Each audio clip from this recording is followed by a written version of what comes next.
ನಮಸ್ಕಾರ ಫ್ರೆಂಡ್ಸ್, ನಾನಿವತ್ತು ನಿಮ್ಮ ಜೊತೆ 160 EAT ಮತ್ತು ಟೆಕ್ನಿಷಿಯನ್ ಸಿ ಹುದ್ದೆಗಳಿಗೆ ಸಂಬಂಧಪಟ್ಟ ಹಾಗೆ ನೋಟಿಫಿಕೇಶನ್ನ ನಿಮ್ಮ ಜೊತೆ ಶೇರ್ ಮಾಡ್ಕೊಳ್ತಾ ಇದ್ದೀನಿ. ಸೊ ಡಿಪ್ಲೊಮಾ ಯಾರ್ಯಾರು ಮುಗಿಸಿದ್ರೆ ಹಾಗೆ ITI ಮುಗಿಸ್ಕೊಂಡಿರೋರಿಗೆ ಈ ಜಾಬು ತುಂಬ ಅಪ್ಲಿಕೇಬಲ್ ಅಂತ ಹೇಳ್ಬೋದು. ಸೊ ಇದು ಬೆಂಗಳೂರಲ್ಲಿರುವಂತಹ ಜಾಬು. ಸೊ BEL ವೆಬ್ಸೈಟಲ್ಲಿ ಇದೊಂದು ಜಾಬ್ ನೋಟಿಫಿಕೇಶನ್ ಆಗಿರುವಂಥದ್ದು. ಸೊ ನಿಮಗೆಲ್ಲ ಗೊತ್ತು, ಈಗಾಗಲೇ ನೋಟಿಫಿಕೇಶನ್ ಆಗಿ 1 ವೀಕ್ ಆಯಿತು. ಸೊ ಇಲ್ಲೇ ಇದೆ ನೋಟಿಫಿಕೇಶನ್ ಬಂದ್ಬಿಟ್ಟು advertisement for the post of non executive for Bangalore complex ಅಂತ ಇದೆ. ಸೊ ಈ ಒಂದು ಪ್ಯಾನಲಲ್ಲಿ ಇಲ್ಲಿ ನಿಮಗೆ ನೋಟಿಫಿಕೇಶನ್ ಔಟ್ ಆಗಿರುವಂಥದ್ದು. ಈ ಒಂದು ನೋಟಿಫಿಕೇಶನ್ಗೆ ಸಂಬಂಧಪಟ್ಟ ಹಾಗೆ ತುಂಬ ಕ್ವೆರೀಸ್ ಬರ್ತಾ ಇತ್ತು. ಲೈಕ್ ಇಲ್ಲಿ ನೀವು ಈ ಅಪ್ಲಿಕೇಶನ್ ಹಾಕಬೇಕಾದ್ರೆ ಕೆಲವೊಂದು ಗೊಂದಲಗಳಿದೆ. ಅಂದರೆ ನೀವು ಕರ್ನಾಟಕ ಎಂಪ್ಲಾಯ್ಮೆಂಟ್ ರಿಜಿಸ್ಟ್ರೇಷನ್ ಅಂಡರಲ್ಲಿ ನೀವು ರಿಜಿಸ್ಟ್ರೇಷನ್ ಮಾಡಿಕೊಂಡು ಆ್ಯಂಡ್ ದೆನ್ ಈ ಅಪ್ಲಿಕೇಶನ್ ಫಿಲ್ ಮಾಡುವಂಥದ್ದು. ಸೊ ಡೋಂಟ್ ವರಿ, ಅದು ಒಂದು ವಾರದ ಪ್ರೋಸೆಸ್ ಇದೆ. ನೀವೇನಾದರೂ ಕ್ಲೀನಾಗಿ ಸೇವಾ ಸಿಂಧು ಪೋರ್ಟಲಲ್ಲಿ ಅದನ್ನೆಲ್ಲ ಅಪ್ಲೈ ಮಾಡಿಕೊಂಡ್ರೆ ನೀವು ವಿದಿನ್ ವೀಕಲ್ಲಿ ನಿಮ್ಮದು ಒಂದು ಎಂಪ್ಲಾಯ್ಮೆಂಟ್ ರಿಜಿಸ್ಟ್ರೇಷನ್ ಐಡೆಂಟಿಟಿನ ಪಡ್ಕೊಂಡು ಇಲ್ಲಿ ವಿದಿನ್ ಲಾಸ್ಟ್ ಡೇಟಲ್ಲಿ ಅಪ್ಲೈ ಮಾಡ್ಕೋಬೋದು. ಸೊ ಬನ್ನಿ, ಯಾವುದೆಲ್ಲ ಪೋಸ್ಟಿಗೆ ಇಲ್ಲಿ ಪೋಸ್ಟ್ ಖಾಲಿ ಇದೆ, ಎಷ್ಟೆಲ್ಲ ಪೋಸ್ಟ್ ಇದೆ, ಏನೆಲ್ಲ ಪ್ರೊಸೀಜರ್ ಇದೆ ಎಲ್ಲನೂ ತಿಳ್ಕೊಳ್ಳೋಣ. ಜೊತೆಗೆ ನೀವು ಕರ್ನಾಟಕ ಎಂಪ್ಲಾಯ್ಮೆಂಟ್ ರಿಜಿಸ್ಟ್ರೇಷನ್ ಅದರಲ್ಲಿ ಯಾವ ರೀತಿ ರಿಜಿಸ್ಟ್ರೇಷನ್ ಮಾಡ್ಕೋಬೇಕು ಎಲ್ಲ ಡೀಟೇಲ್ಸ್ನು ನಾನು ನಿಮ್ಮ ಜೊತೆ ಶೇರ್ ಮಾಡ್ತಾ ಇದ್ದೀನಿ. ಸ್ಯಾಲರಿ ಏನಿರುತ್ತೆ, ಯಾರೆಲ್ಲ ಅಪ್ಲೈ ಮಾಡ್ಬೋದು, ಫೀಸ್ ಸ್ಟ್ರಕ್ಚರ್ ಏನಿದೆ, ಮೋಡ್ ಆಫ್ ಸೆಲೆಕ್ಷನ್ ಯಾವ ಥರ ಇದೆ, ಎಕ್ಸಾಮ್ ಯಾವ ರೀತಿ ಇರುತ್ತೆ, ಎಲ್ಲನೂ ಪಿನ್ ಟು ಪೆನ್ ಶೇರ್ ಮಾಡ್ತಾ ಇದ್ದೀನಿ. ಸೊ ಯಾರೆಲ್ಲ ನನ್ನ ಚಾನಲ್ಗೆ ಫಸ್ಟ್ ಟೈಮ್ ಬಂದಿದ್ದೀರಾ, ಈಗಲೇ ನನ್ನ ಚಾನಲ್ಗೆ ಸಬ್ಸ್ಕ್ರೈಬ್ ಆಗಿ, ಬಿಕಾಸ್ ಈ ರೀತಿ ನೋಟಿಫಿಕೇಶನ್ ನಿಮಗೆ ಬರ್ತಾನೆ ಇರುತ್ತೆ. ಸೊ ಬನ್ನಿ, let's dive into it. So ಇಲ್ಲಿ ನೋಡೋದಾದರೆ ನೀವು ನೋಡ್ತಿರಬಹುದು, ಭಾರತ್ ಎಲೆಕ್ಟ್ರಾನಿಕ್ಸ್ ಲಿಮಿಟೆಡ್ ಕಡೆಯಿಂದನೇ 15ನೇ ತಾರೀಕು ಇಲ್ಲಿ ನಿಮಗೆ ಇದು ನೋಟಿಫಿಕೇಶನ್ ಔಟ್ ಆಗಿರುವಂಥದ್ದು. ಸೊ ಈ ಒಂದು ನೋಟಿಫಿಕೇಶನ್ನ ನೋಡೋದಾದರೆ ಇಲ್ಲಿ 2 ಹುದ್ದೆಗಳಿಗೆ ಬೇಸಿಕಲಿ ನೋಟಿಫಿಕೇಶನ್ ಆಗಿರುವಂಥದ್ದು. ಸೊ ಒಂದು EAT ಅಂದರೆ ಎಂಜಿನಿಯರಿಂಗ್ ಅಸಿಸ್ಟೆಂಟ್ ಟ್ರೈನಿ, ಆಮೇಲೆ ಎಂಜಿನಿಯರಿಂಗ್ ಸಹಾಯಕ ಶಿಕ್ಷಣಾರ್ಥಿ ಅಂತ ಒಂದು ತಂತ್ರಜ್ಞಾಸಿ ಅಂದರೆ ಟೆಕ್ನಿಷಿಯನ್ ಸಿ ಹುದ್ದೆಗಳಿಗೆ ಇಲ್ಲಿ ನೋಟಿಫಿಕೇಶನ್ ಆಗಿರುವಂಥದ್ದು. ಸೊ ಈ ಮೊದಲನೇ ಹುದ್ದೆಗೆ ಇಲ್ಲಿ ನಾವು ನೋಡೋದಾದರೆ, ಸೊ ಮೊದಲನೇ ಹುದ್ದೆಗೆ ವಿದ್ಯಾರ್ಹತೆ ಏನೊಂದು ಸೆಲೆಕ್ಷನ್ ಮಾಡಿದ್ದಾರೆ ಅಂದರೆ, ಸೊ ನೀವು ನೋಡ್ತಿರ್ಬೋದು, ಮಾನ್ಯತೆ ಪಡೆದ ಸಂಸ್ಥೆಯಿಂದ 3 ವರ್ಷಗಳ ಇಂಜಿನಿಯರಿಂಗ್ನಲ್ಲಿ ಡಿಪ್ಲೊಮಾ ಅಂದರೆ ಇಂಜಿನಿಯರಿಂಗ್ ಇನ್ ಡಿಪ್ಲೊಮಾ ಅಂದರೆ ಡಿಪ್ಲೊಮಾ 3 ಇಯರು ನೀವು ಮುಗಿಸ್ಕೊಂಡಿರಲೇಬೇಕು.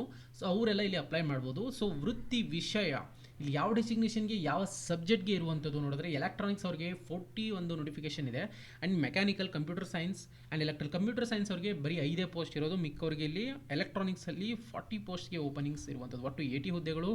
ಇಲ್ಲಿ ITI SSLC ಪ್ಲಸ್ ITI ಮುಗಿಸ್ಕೊಂಡಿರೋರಿಗೆ ಅಥವಾ 1 ಇಯರ್ ಅಪ್ರೆಂಟಿಸ್ಶಿಪ್ ಮುಗಿಸ್ಕೊಂಡಿರ್ತೀರಲ್ವಾ, ಸೊ ಅವ್ರಿಗೂ ಕೂಡ ಇಲ್ಲಿ ಒಂದು ಟೆಕ್ನಿಷಿಯನ್ ಸಿ ಹುದ್ದೆಗಳಿಗೆ ನೋಟಿಫಿಕೇಶನ್ ಆಗಿರುವಂಥದ್ದು. ಇಲ್ಲಿ ಎಲೆಕ್ಟ್ರಾನಿಕ್ ಮೆಕ್ಯಾನಿಕಲ್ಲಿ 46 ಇದೆ, ಫಿಟರಲ್ಲಿ 26 ಇದೆ, ಮಷಿನಿಸ್ಟಲ್ಲಿ 4 ಇದೆ. ಟೋಟಲ್ ಇಲ್ಲಿ 162, ಎಲ್ಲ ಸೇರಿ ನಿಮಗೆ 162 ಒಂದು ಜಾಬ್ಗಳಿಗೆ ಇಲ್ಲಿ ನೋಟಿಫಿಕೇಶನ್ ಔಟ್ ಆಗಿದೆ. ಸೊ ಇಲ್ಲಿ ನಿಮಗೆ ಇದೆಲ್ಲ ನೋಡಿರ್ಬೋದು, ಮೀಸಲಾತಿ ವಿಧ, ವೇತನ ವರ್ಗ ಇವೆಲ್ಲ ಬೇಡ, ಬಿಕಾಸ್ ಇವೆಲ್ಲ ಸೆಲೆಕ್ಷನ್ ಆದಮೇಲೆ ಬರುವಂಥದ್ದು. ಸೊ ಇಲ್ಲಿ ನಿಮಗೆ 8ನೇ ವೇತನ ಆಯೋಗ ಇದೆ, ಮತ್ತು ಇಲ್ಲಿ ಇನ್ಕ್ರಿಮೆಂಟ್ ಬಗ್ಗೆ ಎಲ್ಲನೂ ಬರೆದಿದ್ದಾರೆ. ಬೇಸಿಕ್ ಸ್ಯಾಲ್ರಿ ಬಂದ್ಬಿಟ್ಟು 24ಇಂದ ಸ್ಟಾರ್ಟ್ ಆಗುತ್ತೆ ಇಲ್ಲಿ ನಿಮಗೆ. ಸೊ ಹಾಗೆ ಇಲ್ಲಿ 21ಇಂದ ಸ್ಟಾರ್ಟ್ ಆಗುತ್ತೆ. ಈ ನೋಟಿಫಿಕೇಶನ್ ಆಲ್ರೆಡಿ ನೀವು ನೋಡಿರ್ತೀರಾ, ಇದಕ್ಕೆ ಜಾಸ್ತಿ ಟೈಮ್ ವೇಸ್ಟ್ ಮಾಡೋದು ಬೇಡ. ಸೊ ಇಲ್ಲಿ ಇಂಡಿಯನ್ ಸಿಟಿಜನ್ ಆಗಿರಬೇಕು ಅಂತ ಹೇಳಿದ್ದಾರೆ. ಸೊ ವಯೋಮಿತಿ ಕೂಡ ಹಾಕಿದ್ದಾರೆ ನೋಡಿ, ಎರಡಕ್ಕೂ ಕನಿಷ್ಠ 18 ವರ್ಷ ಮುಗಿದಿರಲೇಬೇಕು, ಹಾಗೆ 28 ಗರಿಷ್ಠ ಆಗಿರಬೇಕು. ಸೊ ಇಲ್ಲಿ ವಯೋಮಿತಿ ಸಡಿಲಿಕೆ ಅಂದರೆ ಏಜ್ ರಿಲ್ಯಾಕ್ಸೇಷನ್ಸ್ ಕೂಡ ಅವರು ಮೆನ್ಷನ್ ಮಾಡಿರುವಂಥದ್ದು. ಸೊ ಅದೇ ರೀತಿ ಎಲ್ಲ ಡೀಟೇಲ್ಸ್ನು ಇಲ್ಲಿ ನಿಮಗೆ ಕೊಟ್ಟಿದ್ದಾರೆ. ಶೈಕ್ಷಣಿಕ ವಿದ್ಯಾರ್ಥಿ ಬಗ್ಗೆ ಅಗೇನ್ ಕೊಟ್ಟಿದ್ದಾರೆ, ತಂತ್ರಜ್ಞ ಸಿಗೆ ಏನು ಬೇಕು ಮತ್ತು EATಗೆ ಏನು ಬೇಕು, ಆ್ಯಂಡ್ ಶೇಕಡಾವಾರು ಕೂಡ ಎಷ್ಟಿರಬೇಕು, 60% ಮಿನಿಮಮ್ ಇರಬೇಕು ಅಂತ ಕೊಟ್ಟಿದ್ದಾರೆ. ಸೊ ಅನುಭವ ಅಂದರೆ ಎಕ್ಸ್ಪೀರಿಯನ್ಸ್ ಏನಾದರೂ ಕೇಳ್ತಾರ ಅಂತ, ಎಕ್ಸ್ಪೀರಿಯನ್ಸ್ ಶೂನ್ಯ ಇದೆ ಅಂದರೆ ಇನ್ನು ಜೂನಿಯರ್ ಎಕ್ಸ್ಪೀರಿಯನ್ಸ್ ಅಂದರೆ ನೀವು ಎಕ್ಸ್ಪೀರಿಯನ್ಸ್ ಇಲ್ಲ, ಫ್ರೆಷರ್ ಆಗಿದ್ರು ಕೂಡ ಇಲ್ಲಿ ಅಪ್ಲೈ ಮಾಡ್ಕೊಳ್ಳುವಂಥದ್ದು. ಸೊ ಇದೊಂದು ನಿಮಗೆ ಒಳ್ಳೆ ಬೆನಿಫಿಟ್ಸ್ ಅಂತ ಹೇಳ್ಬೋದು. ಯಾರೆಲ್ಲ ರೀಸೆಂಟಾಗಿ ಡಿಪ್ಲೊಮಾ ಮುಗಿಸ್ಕೊಂಡಿದ್ದೀರಾ, ಹಾಗೆ ಡಿಪ್ಲೊಮಾ ಮುಗಿಸ್ಕೊಂಡು ವೆಯ್ಟ್ ಮಾಡ್ತಾ ಇದ್ದೀರಾ, ಆ್ಯಂಡ್ ದೆನ್ ನಿಮಗೆಲ್ಲ ತುಂಬ ಹೆಲ್ಪ್ಫುಲ್ ಆಗುವಂಥದ್ದು, ಬಿಕಾಸ್ ಇದು ಬ್ಯಾಂಗ್ಳೂರಲ್ಲಿ ಇರುವಂತಹ ನೋಟಿಫಿಕೇಷನು BEL ಕಡೆಯಿಂದ ಆಗಿರುವಂಥದ್ದು.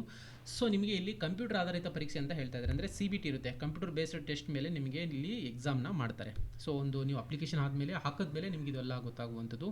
ಸೊ ಕಂಪ್ಯೂಟರ್ ಆಧಾರಿತ ಪರೀಕ್ಷೆಗೆ ಒಂದು ಕಾಲ್ ಲೆಟರ್ ಅಂದರೆ ಒಂದು ಹಾಲ್ ಟಿಕೆಟ್ನ ಅವರು ಜನ್ರೇಟ್ ಮಾಡ್ತಾರೆ.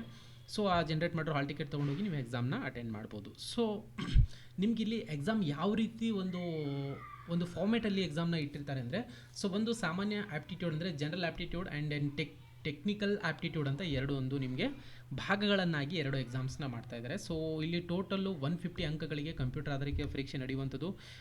ಇಲ್ಲಿ ಜನರಲ್ ಆ್ಯಪ್ಟಿಟ್ಯೂಡ್ 50 ಇರುತ್ತೆ, ಆ್ಯಂಡ್ ದೆನ್ ಟೆಕ್ನಿಕಲ್ ಆ್ಯಪ್ಟಿಟ್ಯೂಡು 100 ಇರುತ್ತೆ.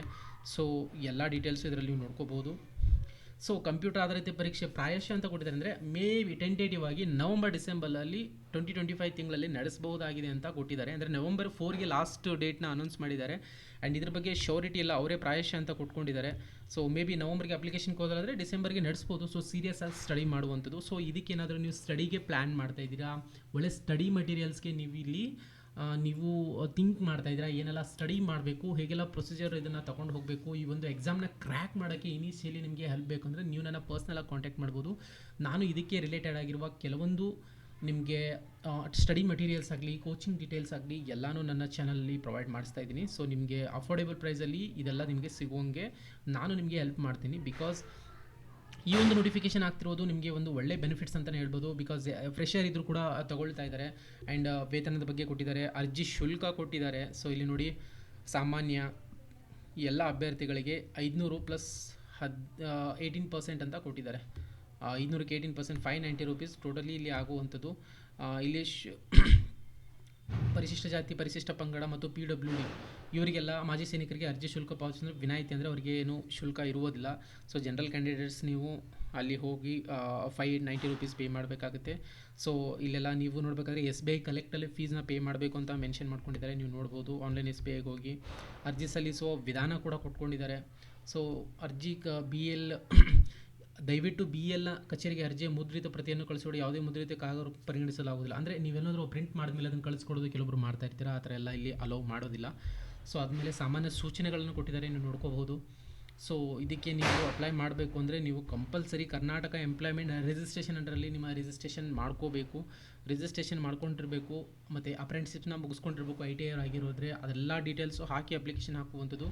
ಸೊ ಇವತ್ತಿನ ವಿಡಿಯೋದಲ್ಲಿ ನಾವು ಇಷ್ಟೆಲ್ಲ ತಿಳ್ಕೊಂಡ್ವಿ. ಇದಕ್ಕೆ ಸಂಬಂಧಪಟ್ಟ ಹಾಗೆ ನೀವು ಈಗ ಕರ್ನಾಟಕ ಎಂಪ್ಲಾಯ್ಮೆಂಟ್ ರಿಜಿಸ್ಟ್ರೇಷನ್ ಅಂಡರಲ್ಲಿ ಯಾವ ರೀತಿ ರಿಜಿಸ್ಟ್ರೇಷನ್ ಮಾಡ್ಕೋಬೇಕು, ಅಪ್ಲಿಕೇಶನ್ನ ಹೇಗೆ ಫಿಲ್ ಮಾಡ್ಕೋಬೇಕು ಅಂತ ನಿಮಗೇನಾದರೂ ಗೊಂದಲಗಳಿದ್ದರೆ ನೀವು ನನಗೆ ಕಾಮೆಂಟ್ ಮೂಲಕ ರೀಚ್ ಔಟ್ ಮಾಡ್ಬೋದು. ನಾನು ನೆಕ್ಸ್ಟ್ ವಿಡಿಯೋದಲ್ಲಿ ನಿಮಗೆ ಕರ್ನಾಟಕ ಎಂಪ್ಲಾಯ್ಮೆಂಟ್ ರಿಜಿಸ್ಟ್ರೇಷನ್ ಅಂಡರಲ್ಲಿ ಹೇಗೆಲ್ಲ ರಿಜಿಸ್ಟ್ರೇಷನ್ ಮಾಡ್ಕೊಳ್ಳೋದು, ಜೊತೆಗೆ ಅಪ್ರೆಂಟಿಸ್ಶಿಪ್ ಸರ್ಟಿಫಿಕೇಟ್ನ ಹೇಗೆ ಅಪ್ಲೋಡ್ ಮಾಡೋದು, ಎಲ್ಲ ಪ್ರೊಸೀಜರ್ನು ಡಿಟೇಲ್ ಆಗಿ ಇನ್ ಡೆಪ್ತ್ ಆಗಿ ನಿಮಗೆ ನೆಕ್ಸ್ಟ್ ವಿಡಿಯೋದಲ್ಲಿ ಹೇಳ್ತಾ ಇದ್ದೀನಿ. ಸ್ಟಿಲ್ ದ್ಯಾಟ್ ನನ್ನ ಚಾನಲ್ಗೆ ಸಬ್ಸ್ಕ್ರೈಬ್ ಆಗಿ, ಹಾಗೆ ಈ ವಿಡಿಯೋನ ನಿಮ್ಮ ಫ್ರೆಂಡ್ಸ್, ಫ್ಯಾಮಿಲಿ, ಡಿಪ್ಲೊಮಾ ಮುಗಿಸ್ಕೊಂಡಿರೋರಿಗೆ ಶೇರ್ ಮಾಡಿ. Thanks for watching my video. Bye.